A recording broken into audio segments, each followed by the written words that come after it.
Hello, good evening, and welcome to the FB4 Daily. It is Saturday, it is the 24th of September.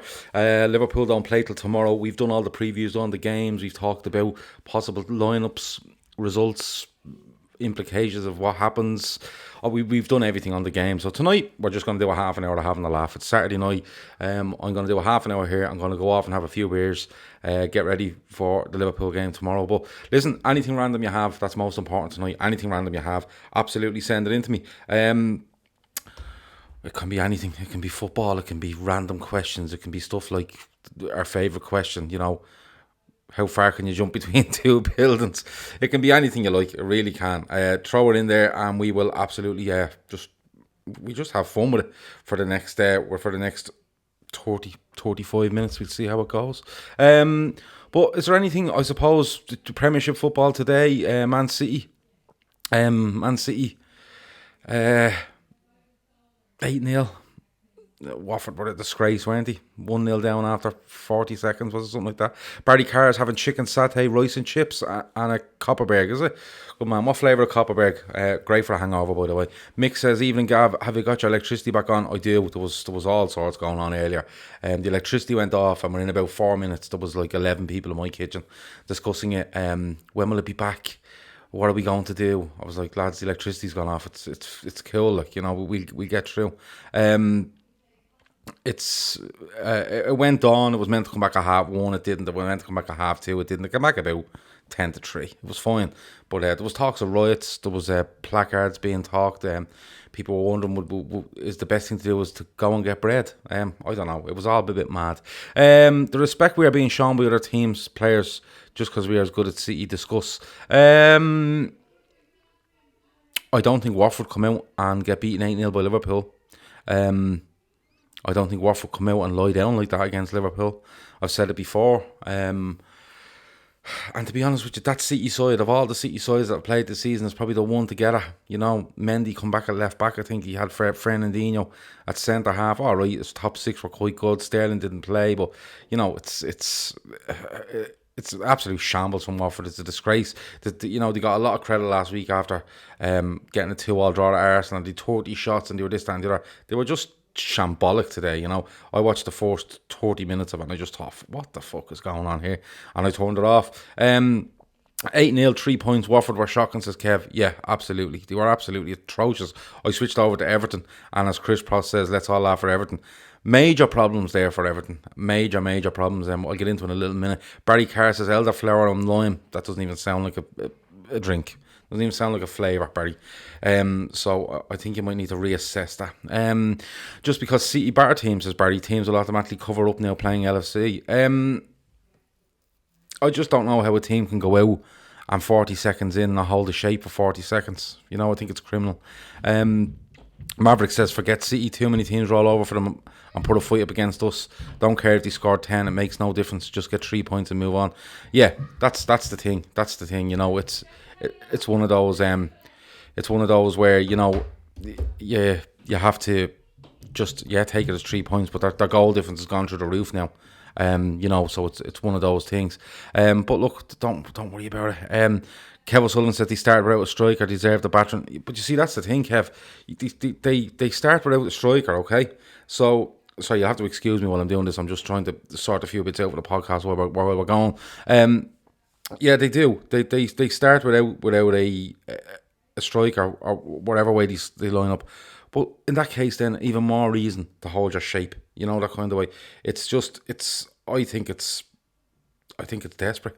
To be honest with you, I really, really do. I think and you can paint whatever way you want, but Watford come out there and 4-0 down after 16 minutes, something along them lines. I think it's just disgraceful. But on to Everton. They were beaten 2-0 today. I watched I watched the last 15 minutes of the first half and I watched all the second half, and Everton looked clueless. I'm going to put it that way. They looked absolutely clueless. They looked out of ideas. They looked like players in the wrong positions. He got very desperate very early, and they kind of went away from the way they were trying to play out from the back and stuff. They started launching stuff. I think Tosin comes on, they start launching stuff. I think Theo Walcott ends up at right back. Where the sense in that comes from, I don't know. I didn't. Coleman goes off. Was he injured? It's the only thing I can think of. Or was he trying to get attacking players on the pitch? Because I'm not being funny.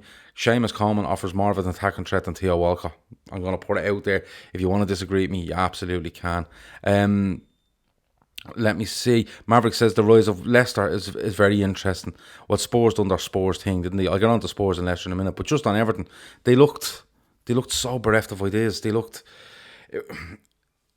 I was watching them first half, and they weren't too bad the first half an hour. They were controlling them most of the time. But all they tried to do was just get to the end line and whip balls across. And Sheffield United, in fairness to them, just sat back. Sorry, there's a fire alarm going off in the house. 2 fire alarms going off in the house. Well, I'm sure everybody's fine. They'll turn them off now. Yeah, they're off. But Sheffield United literally just dropped back a little bit when everything got near the end line and swept all this stuff away. It was no problem. Kev O'Sullivan says Silva is on borrowed time. I was having this conversation in the WhatsApp group earlier, and the thing that came out for me was, and a couple of Grizz wasn't very impressed, and he got a bit upset, and he just got a bit upset. There's nothing I can do about that. But I was saying that, you know what, Everton win that today and they go into City next week, and it's like, oh, we've had a decent start to the season, and they'd have 10 points or something like that, and City, we get beaten by City, but that's just the way to expect, and and the Reds will suffer because of that and they'll roll over. The problem they have now is that they've lost the game at home to a promoted side after being beaten away last week by Bournemouth. They haven't been good, Everton, so far this season. They go into that City game, and I think Silva is really, really on the line here. Again, he was given money to spend. Moise Keane, the guy off Arsenal, whose name always escapes me, but he spent a bit of money, and they still look to have no identity in the play. The panic from them today was outrageous. First manager to get sacked: Silva, Poch, Zidane, Solskjaer. Do you know something? I don't see it with Zidane. I'm going to be honest with you. I don't see it with Zidane. And I don't to a point see it with Solskjaer. I thought it would be. I think things have changed there a little bit. I think United have settled into a realisation as to where they are. And they're going to stick with him for the season, I think. The only thing that may change that is the situation with Iwobi is the player's name. Thanks, Kev. The only problem there, and the only little issue you may get, is Pochettino, and I think this is the most interesting one out of them all. It's he's talking a lot. Pochettino, his team went away during the week 2-0 up and drew 2-2. They went 1-0 ahead today and lost 2-1. He's making comments. There's comments coming out from different players here and there. You have the likes of somebody who, it was a pundit the other day, said that Harry Kane needs to leave Spurs in order to win trophies. I can't remember the pundit who it was, but I read it and thought, you know what, he has a point, because I think Spurs have peaked, and despite spending that money on Lo Celso, on Ndombele, I think there's a couple of signings there that were made above Pochettino's head. That's where I think the issue might be. I think they were seen as good investments, and they were kind of done with his arm behind his back a little bit. Kev O'Sullivan says he needs to get them out of Champions League group or his stock dives. It could be, but I have a feeling, I'll put it to you this way, if Pochettino gets to December and it's not going right, and he feels he wants a change, and he hands in his resignation, I have a feeling United would act very, very quickly on that. I really do. Maverick says is Woodburn on loan. He's on loan at Oxford, isn't it? Oxford he's on loan at. Somebody says there he got 2 assists today. Mick says he got 2 assists today. He says they're worth a look. I will try to get them on the EFL show that will be on later on tonight, or the goals in the morning you get them on. Mick asks who would Spurs turn to if Pochettino left. I genuinely don't know. I have a feeling they might go for, somebody. I think they try to get someone in a Klopp mould. I really do. I think the Wolves manager will be highly sought after if the likes of a Spurs lost their manager, if an Everton lost their manager, even if an Arsenal lost their manager. Not United, but not Liverpool, not City, but I think the Wolves manager would be highly, highly sought after. Somebody that's going to come into the fray, I feel, in the next 12 months as well, is Brendan Rodgers. I think Brendan Rodgers could come into the fray when it comes to jobs around, if it doesn't work for Lampard at Chelsea, if, the Pochettino thing doesn't work out.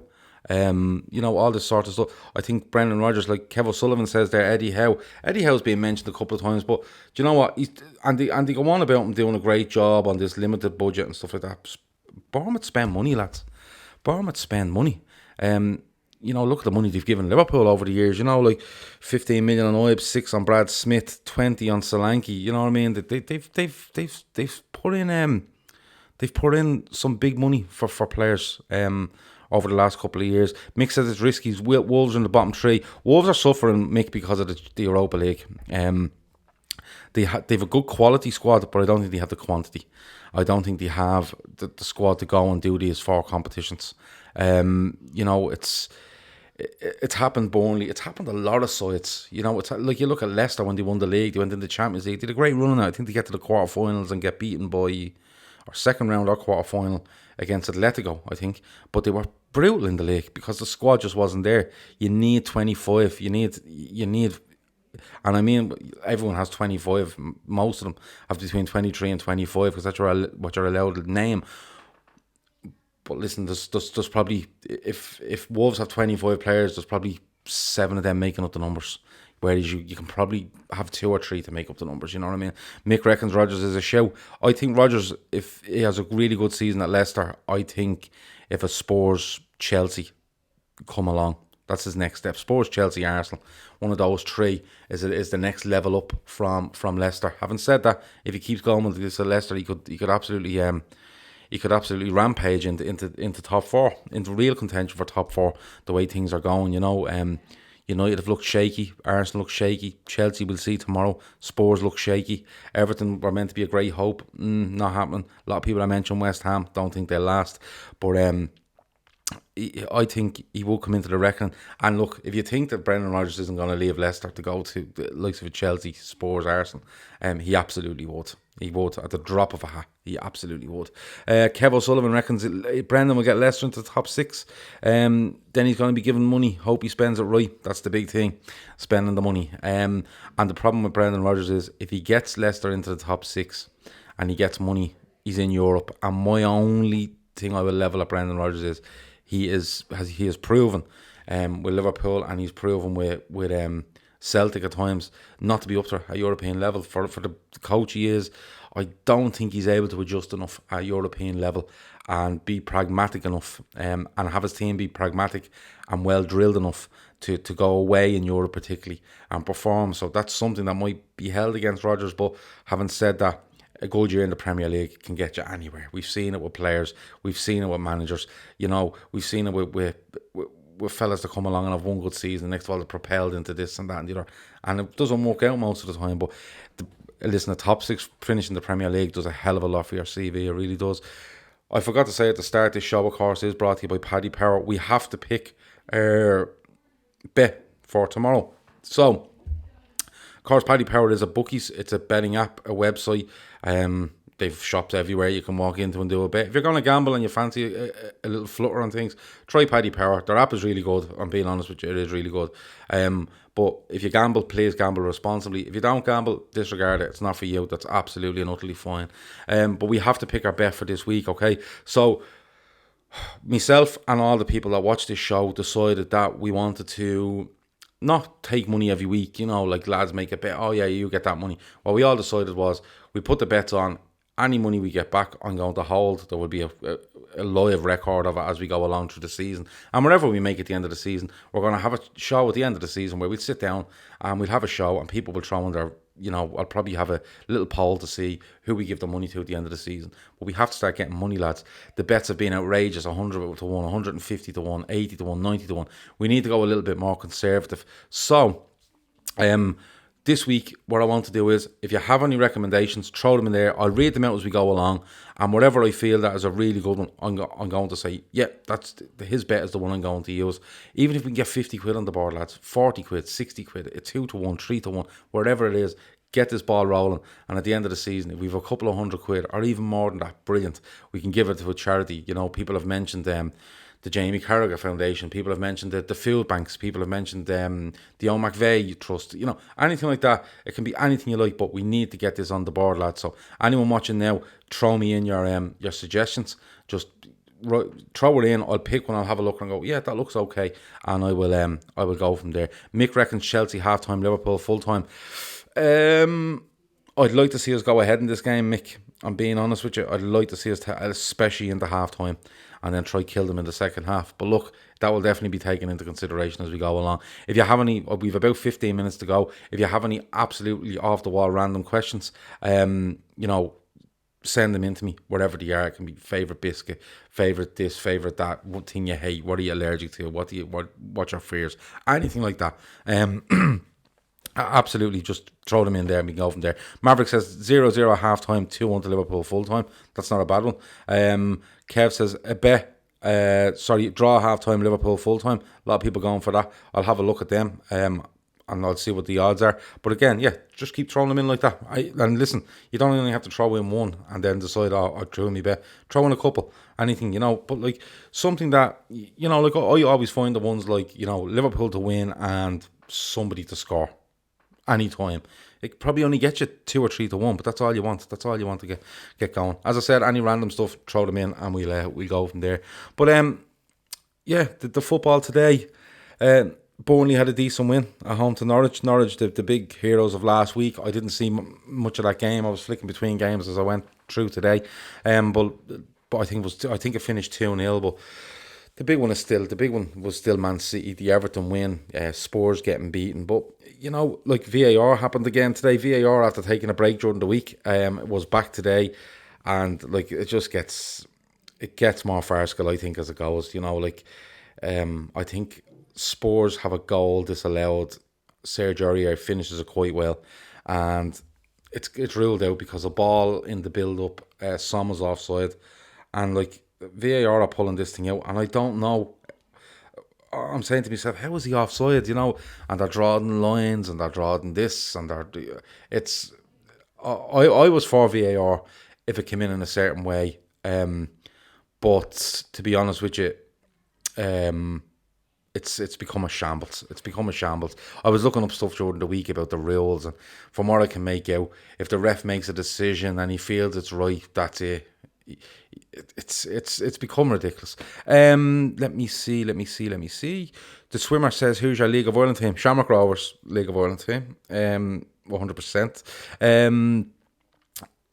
Let me see. The tea time football was garbage. Did that finish 0-0? Newcastle, Brighton were all over them. Brighton controlled it. There's a lot of empty seats in St James's Park. There was a lot of bills at half time. I went off to have my dinner then, and then I seen it was 0-0 on about 80. Did it finish 0-0? If you had to live in Holland, Portugal, or the south of France, which would you choose, says Maverick? It's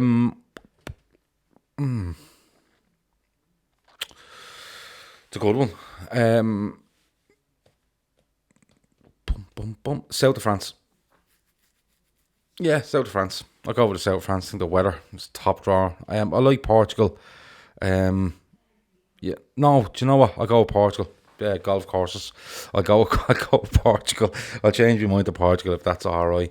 Let me see. Kevin Sullivan says 4+ corners and Fabinho gets booked. Is that 4 corners in the game, or 4 corners for us, or Fabinho getting booked would be a short price? But again, I'll have a look at all them.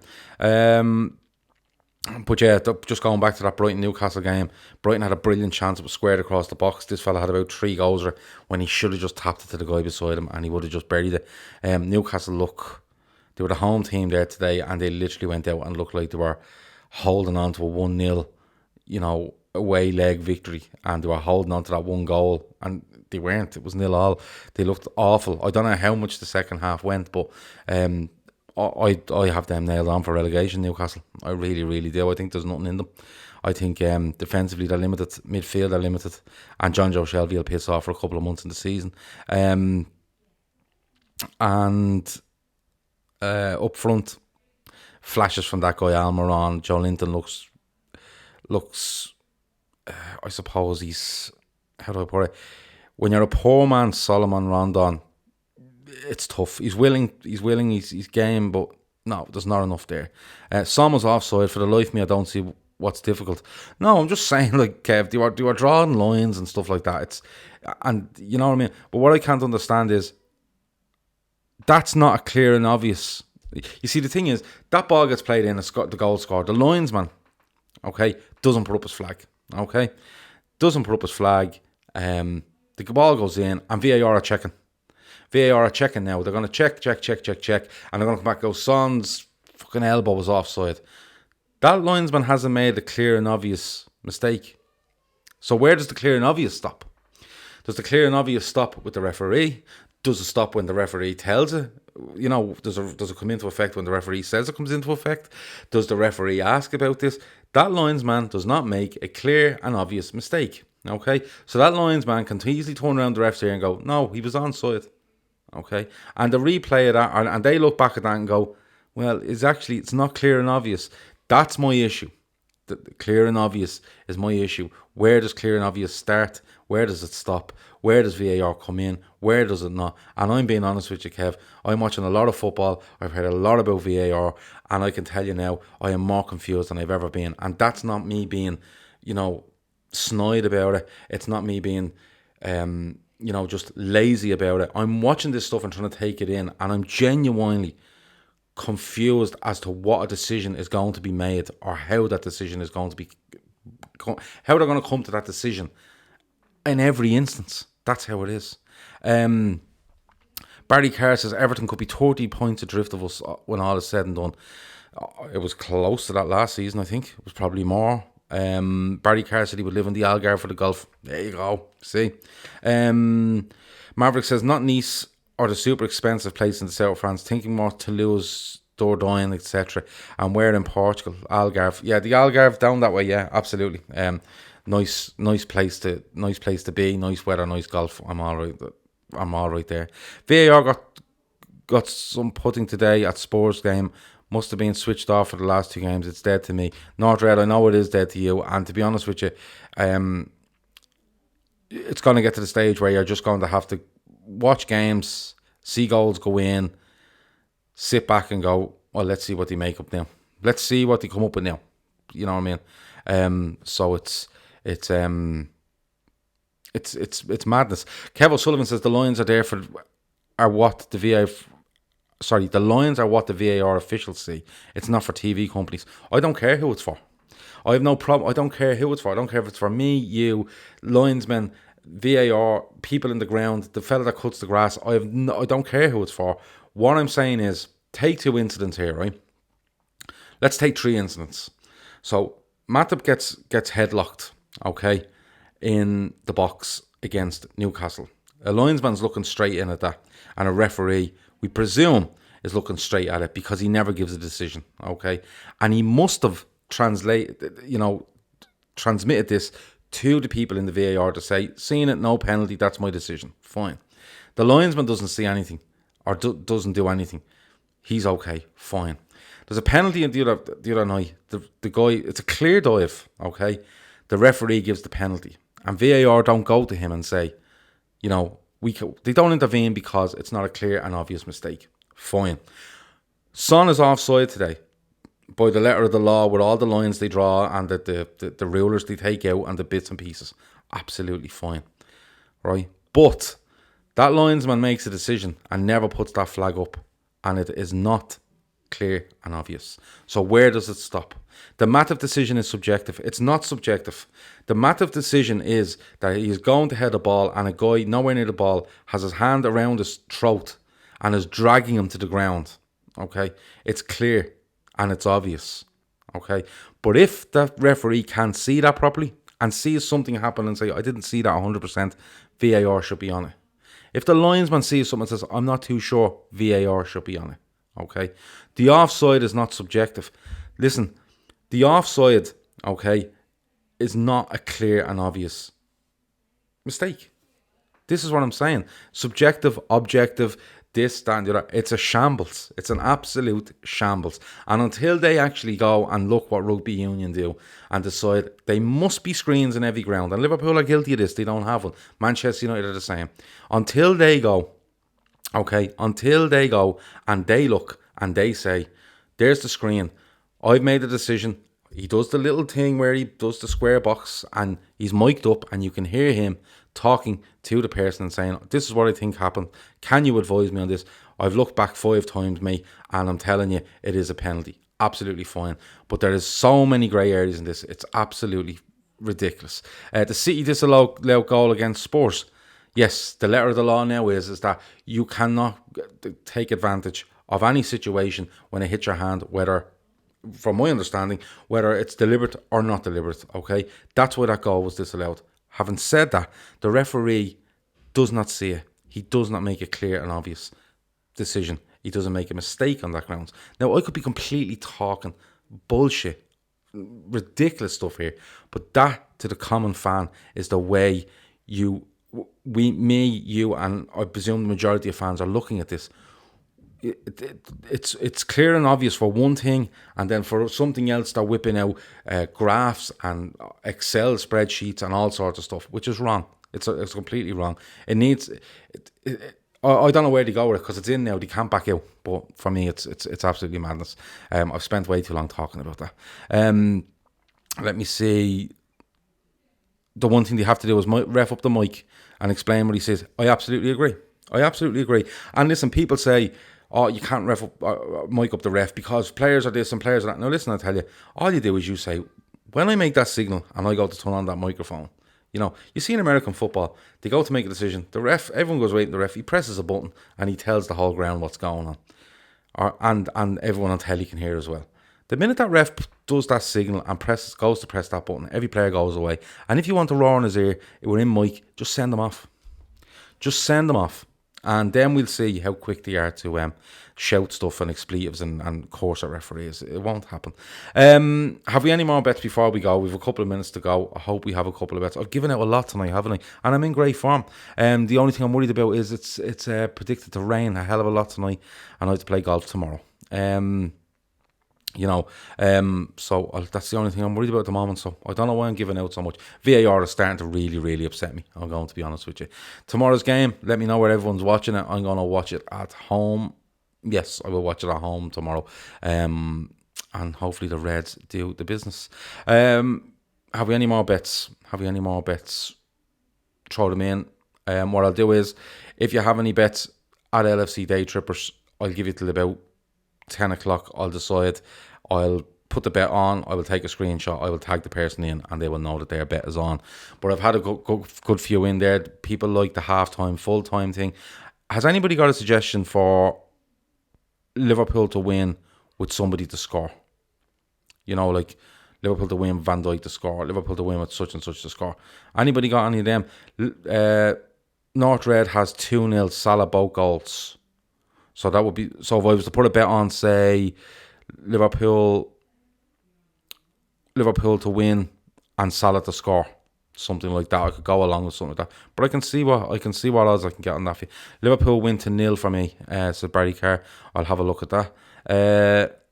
Liverpool 3-1 with Salah the first goal. I'll tell you what, I'll take that one. Chris, I'm going to take your one, but I'm going to modify it a little bit if that's okay. I'm going to put it down Liverpool to win and Mo Salah to score anytime.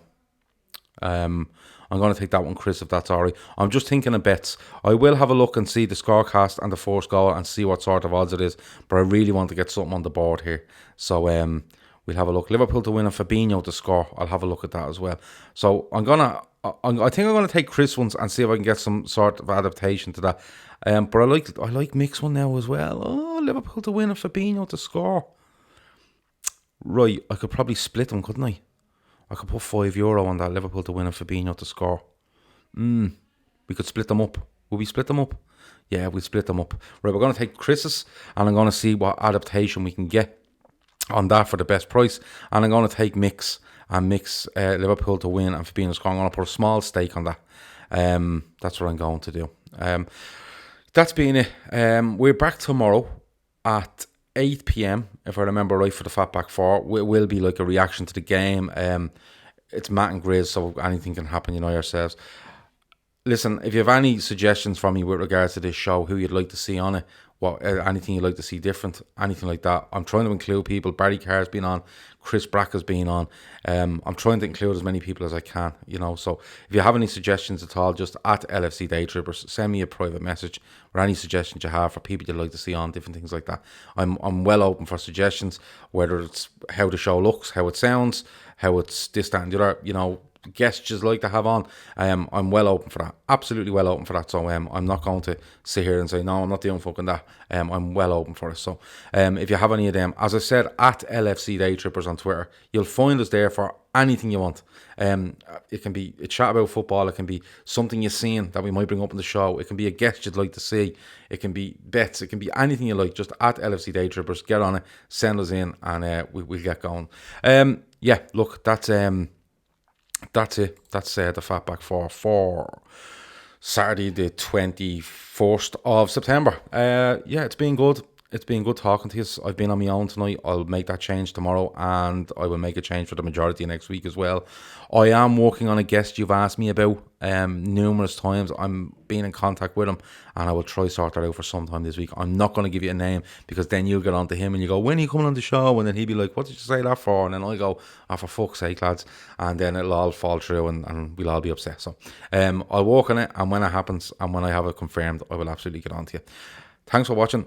Thanks for listening. Thanks for your questions. Thanks for your bets. Thanks for your opinions. The random questions weren't very good tonight, apart from I'm moving to the Algarve, but we'll work on them. Over now.